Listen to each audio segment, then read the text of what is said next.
Hello everyone. In this LaTeX tutorial, I'm going to show you how to change the paragraph line spacing so that you can do easily with the package set space. So suppose I have declared here double spacing. So this entire document will be set as a double spacing. Suppose I will use the code single spacing, and if I recompile, then the entire document becomes the single spacing. Now, sometime you need to change the line spacing different for different paragraphs. Suppose I want to change this paragraph to double spacing and the other entire document should be the single spacing.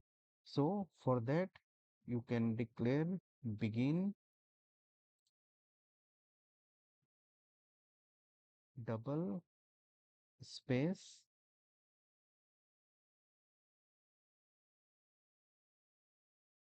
and double space and recompile.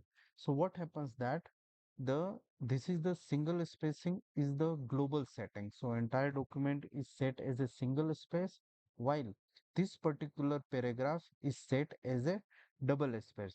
So this way you can customize as you need. I hope this video would have helped you. Thank you.